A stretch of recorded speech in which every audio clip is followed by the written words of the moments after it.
Hello दोस्तों, कैसे हैं आप सब। स्वागत है आप सभी का कॉमिक वर्ल्ड चैनल पर। तो चलिए दोस्तों, शुरू करते हैं किंग कॉमिक्स में गमराज सीरीज की अगली कॉमिक्स, गमराज ही गमराज। गमराज ही गमराज। गमराज दूसरे के गमों में गमगीन हो जाने वाला इंसान, किसी के भी गमों के फटे में टांग अड़ाना जिसकी आदत में शामिल है। गमराज की यही आदत उसे इतनी रात गए समुद्र तट पर खींच लाई थी। जिधर देखो उधर गमों में डूबे चेहरे नजर आते हैं। सचमुच कितना गम है दुनिया में। काश सारी दुनिया के गमों को मैं अकेले ही उठा सकता। तभी अचानक गमराज चौंक पड़ा। अरे, समुद्र तट पर वह तेज रोशनी का धमाका सा कैसे हुआ? कहीं कोई गड़बड़ तो नहीं? चलकर देखता हूँ जल्दी। यहाँ तो समुद्र की रेत पर औंधे पड़े इन तीन व्यक्तियों के सिवा कुछ भी नहीं, लेकिन ये तीनों इस तरह क्यों पड़े हुए हैं? लगता है ये किसी काम के मारे हैं। गमराज तुरंत उन तीनों के पास पहुंचा। क्या हुआ दोस्तों, आप इस तरह क्यों पड़े हैं? क्या नाम है आप? क्या गम है आपको? आई, पृथ्वीवासी। सभी पृथ्वीवासियों का रूप रंग ऐसा ही होगा। हमें भी इस जैसा बन जाना चाहिए। दूसरे ही क्षण गमराज की आंखें उल्लू की तरह कटोरियों में घूमती चली गईं। हे भगवान, मैं क्या देख रहा हूँ? मेरी आंखों के सामने तीन तीन गमराज खड़े हैं। ये तो डायरेक्ट भूत प्रेत का मामला दिख रहा है। गमराज प्यारे, अगर ज़्यादा देर यहाँ खड़ा रहा तो ये प्रेत तुझे भी अपनी मंडली में शामिल कर लेंगे। इसलिए फटाफट यहाँ से भागने की सोच। और भागने के लिए यामुंडा। यमुंडा तुरंत ही प्रकट हुआ, लेकिन उसका दिमाग भी चकर गिन्नी की तरह घूम कर रह गया। आए, ये क्या? किसने बुलाया मुझे? यहाँ तो चार चार स्वामी खड़े हुए हैं। अबे, आंखें फाड़ फाड़ करके देख रहा है यमुंडा? मैं ही तेरा स्वामी हूँ। लपक के मुझे अपनी पीठ पर बिठा और झपक के मुझे इन भूत प्रेतों के चंगुल से बचाकर दूर ले चल। वही है असली स्वामी, क्योंकि सबसे पहले वही बोले हैं। यमुंडा आगे बढ़ा तो रुक जा यमुंडा, तेरा असली स्वामी मैं हूँ। नहीं, मैं हूँ। अबे इधर आ, मैं हूँ तेरा असली स्वामी। आए, ये क्या? सभी की आवाज़ एक जैसी, सभी के बोलने का ढंग एक जैसा। क्या चक्कर है? इनमें से असली स्वामी कौन है? बुरी तरह असमंजस में फंसा यमुंडा जब कोई निर्णय नहीं ले सका तो स्वामी, पहले आपस में निर्णय कर लो, कौन है असली कौन है नकली, तभी मैं आऊँगा। अबे यमुंडा, कहाँ जाता है? रुक रुक। यमुंडा का ना रुकना था, सो ना रुका। चला गया यमुंडा, मुझे इन जालिमों के शिकंजे में फंसा छोड़कर। लेकिन यमुंडा चला गया तो क्या हुआ? इनसे तो मैं भागकर भी छुटकारा पा सकता हूँ। हवा की तेजी से भागा है गमराज, लेकिन आए, ये तीनों भी मेरे पीछे पीछे आ रहे हैं। और ये क्या, भागते भागते मेरी तो जान पर बनाई है और इन तीनों पर कोई असर ही नहीं है। गमराज और तेजी से भागा, लेकिन मैं तो हाफ गया और ये तो अभी भी मेरे साथ ही मज़े से आ रहे हैं। हे भगवान, गम में शामिल होने के चक्कर में ये क्या मुसीबत मैंने अपने गले लगा ली। गमराज समझ गया कि उनसे पार पाना मुश्किल था, इसलिए आप कौन हो और मेरा रूप धरकर मेरी जान के पीछे क्यों पड़े हो? हमारे बारे में इतना जान लो कि हमें अपनी किसी खास उद्देश्य के लिए किसी पृथ्वीवासी के रूप की आवश्यकता थी और हमने तुम्हारा रूप धर लिया। लेकिन तुम तीनों ने एकदम मेरे जैसे ही रूप क्यों धरा? तुम अलग अलग रूप भी तो धर सकते थे। तुम्हें देखकर हमने समझा कि जिस तरह हमारे यहाँ सभी प्राणी एक ही शक्ल सूरत के होते हैं, वैसे ही तुम्हारे यहाँ भी होंगे। और चूंकि हमने सबसे पहले तुम्हें ही देखा था, इसलिए हम तीनों ने तुम्हारे जैसा रूप रख लिया। तभी बचाओ बचाओ, कोई गम में फंसा चीख रहा है। गमराज तुरंत ही आवाज़ की दिशा में पलटा। बचाओ! गमराज का गम प्रेम जाग उठा। वे दो हट्टे कट्टे बदमाश आगे भागते उस बेचारे दुबले पतले आदमी को मारने को दौड़ रहे हैं। उस बेचारे दुबले पतले को उन बदमाशों से बचाना चाहिए। चारों गमराज एक साथ भाग खड़े हुए थे, और वे चारों इसलिए भागे थे कि गमराज की शक्ल सूरत के साथ ही वे उसकी प्रवृत्ति के भी मालिक बन गए थे। चारों गमराज एक साथ ही बदमाशों पर टूटे। धड़ाक धड़ाक धड़ाक। आप भाग जाइए भाई साहब, हम इन बदमाशों को देख लेंगे। धन्यवाद जी। वह दुबला पतला व्यक्ति हवा से बातें करता हुआ वहां से रवाना हो गया। इधर चारों गमराज उन हट्टे कट्टे बदमाशों को रुई की तरह धुन रहे थे। धड़ाक धड़ाक। किसी कमजोर आदमी को मारने की सोचते तुम्हें शर्म नहीं आती? जिसे तुम शरीफ कह रहे हो वो एक स्मगलर था, और हम हैं पुलिस वाले जो बदमाशों का भेष धरकर उस स्मगलर को पकड़ने उसके पीछे दौड़ रहे थे। लेकिन असली गमराज तुरंत ही सब कुछ समझ गया। तभी वह चिल्लाया, रुक जाओ, इन्हें मारना बंद करो। हाँ, ये क्या हो गया? बदमाशों के चक्कर में हमने पुलिस की धुनाई कर दी। तुरंत ही गमराज ने पैतरा बदला। हे पुलिस जी, हमें माफ़ कर दीजिए, हम समझे थे कि मैं समझता हूँ तुम क्या समझे थे। तुम ज़रूर उस स्मगलर के साथी हो, और ये बात तुम चारों की एक सी सूरत बता रही है। तुम चारों एक सी सूरत बनाकर इसलिए घूम रहे हो कि कोई तुम्हें पहचान ना पाए और तुम हर किसी को धोखा देने में सफल हो जाओ। अपराधी की मदद करने और दुनिया को धोखा देने के जुर्म में अब तुम्हें मिलेगी हवालात। धड़ाक। ये हम कहाँ आ पहुंचे मित्र? ऊपर से हट, वरना तेरे सवाल का जवाब देने से पहले ही मैं स्वर्गवासी हो जाऊंगा। हाँ, हटता हूँ। इसे हवालात कहते हैं प्यारे। यहाँ पुलिस वाले हवा खिला खिलाकर वो लाते मारते हैं कि छठी के साथ साथ 7वीं और 8वीं का भी दूध याद आ जाता है। तभी एक पुलिसिया उनके पास पहुंचा। क्यों बे नौटंकीबाज, तुम्हारा कोई सगा संबंधी है जो तुम्हारी जमानत ले सके? सगा संबंधी? हाँ जी, एक है जी, शंकालू, जो अपने दल बल के साथ थाने आ पहुंचा। 4 गमराज? इनमें से कौन असली और कौन नकली? मुझे तो शंका है कि ये चारों ही नकली हैं। शंकालू अपनी समस्या में ग्रस्त था और थाना इंचार्ज अपनी समस्या से। ये क्या करवा दिया तुमने? मैंने नहीं करवाया जी, बच्चा हैक कर दिया, इसमें मेरा क्या कसूर है? अरे मेरा टेलीफोन तोड़ दिया, कड़ाक। क्या किया जाए, बच्चे हैं जी। मम्मी छी आई है, यहीं कर दूं क्या? चुप्पे, यहाँ कुछ किया तो सभी को उठाकर बंद कर दूंगा। अबे ये पुलिस स्टेशन है, ना कि सुलभ शौचालय। अरे इनका बाप कहाँ मर गया जो उन चारों जासूसों की जमूरों की जमानत करवाने आया था? बुलवाओ उसे। तुरंत ही शंकालू को थाना इंचार्ज के सामने लाया गया। क्यों बे, तू ही जमानत के लिए आया है? जी माई बाप, लेकिन अपने पास जमानत देने के लिए कुछ नहीं है। क्यों नहीं है? तेरे ये दर्जन बच्चे जो हैं, इनको साथ ले जाएं तो ये संजय दत्त की भी जमानत करवा लाएं। लेकिन हुजूर, चारों चुप, बकवास नहीं, साइन कर। चारों गमराज के साथ जब शंकालू एंड पार्टी थाने से रवाना हुई तो थाना इंचार्ज ने 1 किलोमीटर लंबी सांस ली। ये भला तो टली। अब उन दोनों सिपाहियों को सस्पेंड करने की तैयारी करता हूं जो उन चारों जमूरों को थाने पकड़ कर लाए थे। कमबख्त पुलिस में होकर इतना नहीं जानते कि जिसके जमानत देने वाले ऐसे हों, वे 7 जन्म में भी अपराधी नहीं हो सकते। इधर शंकालू एंड पार्टी। मुझे तो शंका है कि मैं ये सोचकर पागल हो जाऊंगा कि तुम में से असली गमराज कौन है।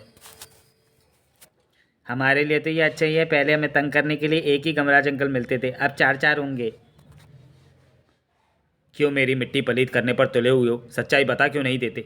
समय आने पर सभी को अपने आप ही सब पता चल जाएगा। कुछ ही देर में गमराज अपने तीनों प्रतिरूपों के साथ चाल के अपने कमरे में मौजूद था। मैं तो अब आराम करूंगा। हम थोड़ा घूम फिर कर देखते हैं यहाँ का माहौल और यहाँ के लोग कैसे हैं। जाओ बेटा, जूते पड़ेंगे तो सब समझ में आ जाएगा। अपन तो लंबी तान कर सोते हैं। हम तीनों को अलग अलग रहना होगा, लेकिन सावधान, कोई भूल कर भी अपनी शक्ति का उपयोग ना करे। ठीक है? तीनों अलग अलग हो गए। जल्द ही एक पास ही स्थित अखाड़े में जा पहुंचा। शाबाश शाबाश। अरे ये क्या हो रहा है? ऊपर खड़ा व्यक्ति नीचे वाले को दबोच कर मारने का प्रयत्न कर रहा है और आसपास खड़े लोग उसको प्रोत्साहन दे रहे हैं। मुझे नीचे दबे उस व्यक्ति को बचाना होगा। नीचे दबे पहलवान के गम में डूबा वह आगे बढ़ा और फड़ाक। हटो पीछे। ये कौन हमारा कुश्ती में विघ्न डाल लें? मैं जानता था तुम इसकी तरफ अवश्य बोलोगे। तड़ाक। इसने गुरु के झापड़ मार दिया, उन्हें उड़न तश्तरी बना दिया। कर, ये तो हमारी बेइज्जती है और हम इसे हरगिज नहीं सहेंगे। गुरुदेव की बेइज्जती का बदला हम इसकी हड्डियों का सुरमा बना कर लेंगे। क्रोध से फुनफुनाते हुए पहलवान चेले आगे बढ़े, लेकिन कोई उस गमराज तक पहुंच पाता उससे पहले ही आए। वह तो यहाँ से ऐसे भाग गया जैसे जंबो जेट चलाओ। पलक झपकते ही निकल गया। हमारे हाथ से वह निकल गया। नहीं, वह इतनी आसानी से हमारे हाथ से नहीं बच सकता। मैं जानता हूँ वह कहाँ रहता है। आओ, उसके घर पहुँचकर ही हम उसे दबोचेंगे। चलो। गुस्से से भरे सभी पहलवान गमराज के निवास स्थान यानी कुरला की चाल की तरफ बढ़े। इधर गमराज नंबर 2। ऊपर खड़ा वह मनुष्य नीचे कूदने जा रहा है और नीचे खड़े मनुष्य तमाशा देख रहे हैं, लेकिन मैं ऐसा नहीं होने दूंगा। मैं उसे बचाऊंगा। बेहद तेजी से सीढ़ियों पर दौड़ता गमराज एक क्षण से पहले ही ऊपर पहुंचा और अबे कौन है तू? कहाँ से आया है और मुझे क्यों पकड़ लिया? छोड़ मुझे। मैं तुम्हें नीचे कूद कर आत्महत्या नहीं करने दूंगा। अबे मैं आत्महत्या नहीं कर रहा, मैं तो लोगों को खेल दिखा रहा हूँ। मैं इतनी ऊंचाई से रोज 50 बार कूदता हूँ। छोड़ मुझे। नहीं जी, मैं तुम्हें यहाँ नहीं, नीचे ले जाकर छोड़ूंगा। नीचे आकर। मेरा काम खत्म हुआ, मैं चलता हूँ। टिकट लगाकर हमसे पैसे ले लिए और खेल भी नहीं दिखाया। यह तो हमें सरासर बेवकूफ़ बनाया गया। हम तुम्हें छोड़ेंगे नहीं। मेरी बात तो सुनो भाई लोगों, मैं ऊपर से खुद नहीं उतरा बल्कि उतारा गया। हम तुम्हारी चाल को खूब समझते हैं। तुम्हें ऊपर से उतारने वाला तुम्हारा ही साथी था। मारो मारो, बचाओ। छड़ाक। फिर क्या था, जैसे मक्खियां शहद पर टूटती हैं वैसे ही उस व्यक्ति पर पब्लिक टूट पड़ी। बचाओ! इधर गम का मारा तीसरा गमराज भी एक नया गुल खिला रहा था। घर मुझे ऊपर से नीचे लाने वाले, तू जहां भी छुपा होगा मैं तुझे ढूंढ कर तुझसे अपनी इस पिटाई का बदला लेकर रहूंगा। इधर गम का मारा तीसरा गमराज भी एक नया गुल खिला रहा था। देखिए साहिबान, जिस भारी चट्टान को 10 आदमी मिलकर भी नहीं उठा सकते उसे हमारे पहलवान मारा सिंह ने एक हाथ से ही उठा लिया है। बजाओ तालियां! उस भारी चट्टान को वो मनुष्य बहुत देर से अपने हाथों में उठाए। उसे जरूर बहुत ही दर्द हो रहा होगा। मुझे उसका हाथ बटाना चाहिए। गमराज ने आगे बढ़कर चट्टान संभाल ली। अरे ये क्या, जिस चट्टान को मैं अत्यंत भारी समझ रहा था वह तो फूल से हल्की है। मर गए। उसे तो कोई भी उठाकर दूर फेंक सकता है। आए, गत्ते से बनी चट्टान यानी सरेआम धोखा। आ और यह है धोखेबाज, पकड़ लो इन्हें। धड़ाक! पहलवान बचा। मैं क्या बचाऊं उस्ताद जी, मैं तो खुद पिट रहा हूं। कुछ पलों में ही हाल ये था। जिंदगी में हजारों बार लात घुसे खाए मगर ऐसी दुर्गति कभी नहीं हुई। आई! चिंता मत करो उस्ताद, अपनी जान पर पड़े एक एक जूते का हिसाब हम उससे लेंगे जिसने हमारी पोल लोगों के सामने खोली है। मैं अच्छी तरह जानता हूं कि वह कौन है और कहाँ रहता है। इधर कुरला की चाल में असली गमराज। नहीं जादूगर, अब तू परियों की इस राजकुमारी को हाथ भी नहीं लगा सकता, क्योंकि अब ये पहले गमराज की दिल की रानी है और गमराज के दिल की रानी को हाथ लगाने वाले को मिलती है मौत। आ! शहजादे गमराज, मेरे दिल की रानी। शहजादे गमराज, हम सब तुम्हारी बेमिसाल बहादुरी से बहुत खुश हैं। हम सबको भी तुम्हें अपने दिल में दिल की रानियां बनाना होगा। हमारे पास आओ। नहीं, तुम मेरे हो। शहजादे गमराज, तुम हमारे हो। नहीं हमारे, नहीं मेरे। अरे मैं नीचे दब गया। ओ! मेरे ऊपर से उठो परियों, नहीं तो मैं तुम्हारा शहजादा गमराज अल्लाह को प्यारा हो जाऊंगा। हटो परियों हटो। अबे आंखें खोल के देख सड़े तरबूज, हम परियां नहीं परियों के बाप हैं। अब हम तब तक तेरे ऊपर से नहीं उठने वाले जब तक हम तुझसे अपने गुरु की बेइज्जती का बदला नहीं ले लेते। धड़ाक धड़ाक! मारा मारी का वह दौर तभी जाकर खत्म हुआ जब गमराज बेहाल हो गया। चलो भट्टो, बहुत हुआ। इस हाल में भी गमराज ने शुक्र मनाया। शुक्र है उन पहलवानों की टीम ने मुझे जान से नहीं मारा। तभी धड़ाक! उन्होंने जो कसर छोड़ दी उसे हम पूरी करेंगे। धुलाई करने वाले भाइयों, कम से कम मेरा कसूर तो बता दो। भड़ाक! लोगों से हमारी ऐसी तैसी करवाकर अपना कसूर पूछ रहा है, एक और दे घुमा के। अपनी तरफ से इन्होंने भी कोई कसर नहीं छोड़ी थी। अच्छा प्यारे, अब हाथों में फिर खुजली मची तो फिर आएंगे। कमबख्त शरीर की एक एक हड्डियों का कचूमर निकाल गया है। दर्द से करारते गमराज को उस आवाज़ ने चौंकाया। भाई साहब, श्रीमान गमराज जी घर पर हैं? मैं हूँ गमराज जी। जरा थोबड़े के सूज जाने के कारण आपको मेरा चेहरा ढंग से नजर नहीं आ रहा। कहिए आपको मुझसे क्या काम है? ये काम है। आई! तू ही मुझे ऊपर तू ही मुझे ऊपर से उतार कर लाया था ना, ये तुझे उसी का इनाम मिल रहा है। बचाओ! पब्लिक ने तो तेरी वजह से मुझ पर बेहिसाब जूते बरसाए थे, लेकिन मैं तुझे इसलिए कम मार रहा हूँ कि अगर मैंने इस हाल में तुझे ज़्यादा मारा तो तेरा राम नाम सत्य हो जाएगा और मैं फांसी पर चढ़ जाऊंगा। मेरी तो समझ में नहीं आ रहा कि लोग मुंह उठाए क्यों मेरे घर में घुसे आ रहे हैं और मेरी पिटाई करके क्यों जा रहे हैं। आई! ये तुम्हारे साथ क्या हुआ गमराज जी? और मारने वाले आ गए। बचाओ! अरे नहीं, ये तो वही तीनों बहरूपी हैं जो घूमने गए थे। अचानक गमराज सब समझता चला गया। हे मेरे भगवान, अब मेरी समझ में आया मुझे पीटने लोग यहाँ क्यों पहुँच गए। ये इन तीनों की मेहरबानी है। इन्होंने ज़रूर उन लोगों के साथ गड़बड़ की होगी और चूंकि ये तीनों मेरे ही रूप में हैं इसलिए लोग मुझे पीटने आ पहुँचे। और अभी तो सिर्फ पीटने आए, अगर मैंने जल्दी इनसे छुटकारा पाने का उपाय नहीं खोजा तो लोग मुझे जान से मारने भी आ जाएंगे।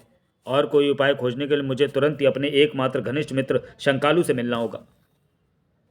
जैसे ही गमराज ने शंकालू के घर में प्रवेश किया, आई! भूत बचाओ बाबू, भूत आ गया। भूत का नाम सुनते ही तुम वहीं खड़े रहना मेरे जिगर के टुकड़ों, मैं अभी तुम्हें बचाने आया। शंकालू खाट के नीचे घुस गया। फटाफट खाट के नीचे घुस जाऊं, मुझे शंका है कि वह भूत मुझे ही डराने आया होगा। लेकिन उसकी बीवी रतालू, क्यों बे भूत, जल्दी बता क्या करने आया तू यहाँ? भाभी जी, मैं भूत नहीं गमराज हूँ, मुझे नीचे उतारो वरना मैं मर जाऊंगा और सचमुच का भूत बन जाऊंगा। गमराज की आवाज़ पहचानते ही रतालू ने तुरंत ही उसे नीचे उतारा।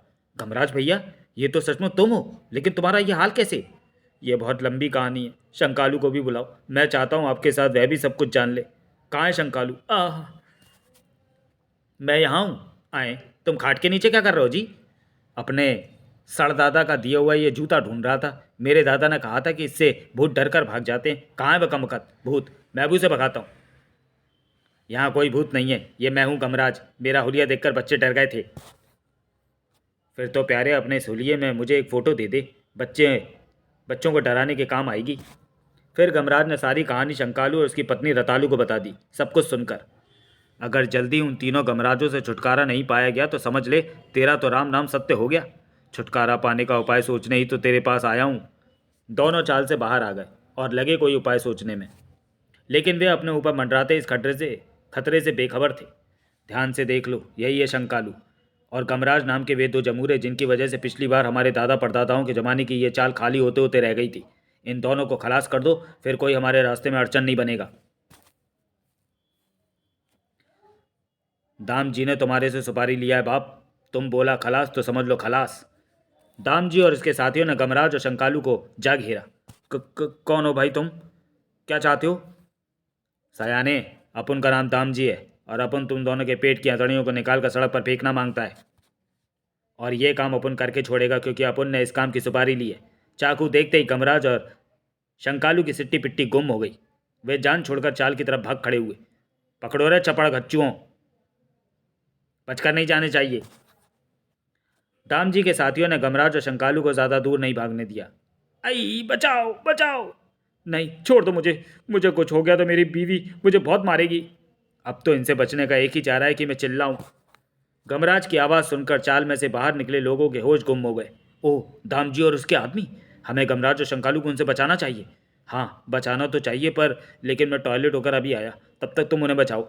मैं भी चलता हूँ, मुझे बिजनेस पर पहुँचने की देर हो रही है। मेरे तो बापू ने कहा था कि जब कुछ बड़े आपस में लड़ रहे हों तो बच्चों को उनके बीच में नहीं पड़ना चाहिए। एक एक करके सभी खिसक गए। हा हा हा, दाम जी के सामने कोई नहीं आने वाला। अब तुम दोनों खलास होगा। अब अपन तेरे को बकरे की माफिक हलाल करेगा। दाम जी का चाकू वाला हाथ ऊपर उठा लेकिन नीचे नहीं आ पाया क्योंकि तभी भड़ाक धौड़! हैरान दाम जी और उसके साथियों पर टूट पड़े तीनों गमराज। आए, ये मैं क्या देख रहा हूँ? चार चार गमराज! आ! चौथा गमराज भी पीछे कहाँ रहा। ये ले मेरे मुक्के, कभी स्वाद चख। बचाओ उस्ताद, ये तो हमारा हुलिया टाइट किए दे रहे हैं। आ! धार! अचानक दामजी अपनी जेब से रिवॉल्वर निकालकर चीखा। रुक जाओ चमुरो! अब अगर किसी ने ज़्यादा फड़फड़ाने की कोशिश की तो उसके गोली अंदर और दम जलंदर कर दूंगा। ओह, रिवॉल्वर! असली गमराज स्थिति की गंभीरता को तुरंत समझा। दोस्तों, रुक जाओ वरना ये हम सबको मार डालेगा। तीनों ने गमराज की बात मानी। इसी के साथ हा हा हा, अभी तक अपन इसी उलझन में था कि तुम में से असली गमराज कौन सा है, लेकिन तेरे कहने पर इन्होंने रुककर ये साबित कर दिया कि तू ही असली गमराज है और अपन तुझे तड़पा तड़पा कर मारने की सुपारी ले चुका है। थाए! आ! रिवॉल्वर की गोली गमराज का कंधा चीरती हुई निकल गई। पीड़ा से गमराज बुरी तरह तड़प उठा। हा हा हा हा, ऐसे ही तड़पा तड़पा कर मारेगा अपन तेरे को और फिर नंबर आएगा तेरे साथियों का। हा हा हा। जहां गमराज की हालत पर दामजी और उसके साथी दिल खोलकर ठहाका लगा रहे थे, वहीं ये तीनों गमराज। हमें उस नेक मनुष्य को उस दुष्ट के हाथों मरने से बचाना होगा। हाँ, और उसके लिए हमें अपनी शक्ति का उपयोग करना होगा। किंतु अपनी शक्तियों का उपयोग करना हमारे लिए हानिकारक साबित होगा। परंतु फिर भी अपनी हानि भूलकर तीनों ने शक्ति प्रयोग किया। शक्ति दामजी और इसके साथियों से लिपटती चली गई। आ आ! सभी के कंठ से चीखें निकल पड़ी, जो उनके बेहोश होने पर ही शांत हुई। तीनों गमराज हैरान खड़े घायल गमराज और शंकालू के पास पहुंचे। तुम ठीक हो ना मित्र? गोली कंधा चीर कर निकल गई है सिर्फ। अभी गमराज अपनी बात पूरी कर भी ना पाया था कि रोशनी का तेज झमाका हुआ। इसी के साथ तीनों गमराज की आंखों में दहशत बढ़ती चली गई। ओ नहीं, शत्रु! सबसे पहले तो हम तुम्हें तुम्हारी वास्तविक रूप में लाते हैं। तुमने अपनी शक्ति का प्रयोग करके हमें अपनी स्थिति का आभास करा दिया है। अब हम तुम्हें अपने साथ अपने ग्रह पर ले जाकर तुम्हें भयानक मौत देंगे। और इन किरणों ने उन्हें कैद कर लिया। ओह, आह, उफ! फिर अब चलो हमारे साथ। अब मानो गमराज सोते से जागा। मैं उन्हें इतनी आसानी से शत्रुओं के जाल में नहीं फंसने दूंगा। लेकिन गमराज भैया, अब तुम उन्हें पकड़ोगे कैसे? वे तो हवा में उड़ गए। इस समस्या की चिंता करने की जरूरत नहीं है क्योंकि इसे हल करेगा यामुंडा। अपने स्वामी के आदेश पर तुरंत प्रकट हुआ यामुंडा एक अद्भुत रूप धारण कर उड़ चला। स्वामी, कुछ समय पहले तो आप चार थे, लेकिन अब एक कैसे रह गया? सब पता चल जाएगा यामुंडा, लेकिन फिलहाल अपना ध्यान बातों में नहीं उड़ने में लगा। शीघ्र ही। रुक जाओ, तुम मेरे मित्रों को इस तरह नहीं ले जा सकते। ओह, ये पृथ्वीवासी हमारे पीछे ही आ रहा है, नष्ट करो इसे। दूसरे ही क्षण, बच यामुंडा, ये लीजिए स्वामी। ये मैंने क्या पंगा ले लिया, उनके पास घातक हथियार है, यमुंडा कब तक उनकी मार से बचता रहेगा। गमराज का सोचना सही था। सचमुच वह स्थिति आ ही गई जिसका गमराज को डर था। उन घातक किरणों से मैं नहीं बच सकता स्वामी, अब तो हम हर हाल में नष्ट होंगे। मुझसे अपने शरीर के चीथड़े होते नहीं देखे जाएंगे। मैं तो आंखें बंद कर लेता हूँ और फादर को याद करता हूँ। गमराज ने आंखें बंद कर ली थी, तभी तो नहीं देख सका वो उस चमत्कार को। ये उन पृथ्वीवासियों की सहायता को कौन आया? पिताश्री, यमराज, मृत्यु का देवता। धड़ाक फाड़, जिसके पुत्र पर आक्रमण करके तुमने अपनी मृत्यु बुला ली है। धड़ाक आ! दिव्य शक्ति से भरे यमराज के गधे और उनके क्रोध का सामना वे अंतरिक्ष मानव भला कब तक कर पाते। प्रतिदिन की बात ही आज जब हम अपने दर्पण में तुम्हें देखने के लिए बैठे तो तुम हमें इस संकट में फंसे दिखाई दिए। फिर क्या था, हम तुरंत ही तुम्हारी सहायता को आ पहुंचे। धन्यवाद पिताश्री, आपने मेरे साथ साथ मेरे मित्रों के प्राण भी बचा लिए और साथ ही इनके शत्रुओं को भी समाप्त कर डाला। हाँ, इन्हीं शत्रुओं के कारण हमें अपने गृह से भागकर पृथ्वी पर पहुंचकर तुम्हारे रूप में रहने के लिए विवश होना पड़ा। उनसे बचना ही हमारा उद्देश्य था। इस उपकार के लिए हम सदा आपके आभारी रहेंगे। फिर सभी अपने अपने रास्ते चल दिए। कभी आवश्यकता पड़े तो अवश्य याद करना मित्र, हम मदद के लिए अवश्य उपस्थित होंगे। समाप्त।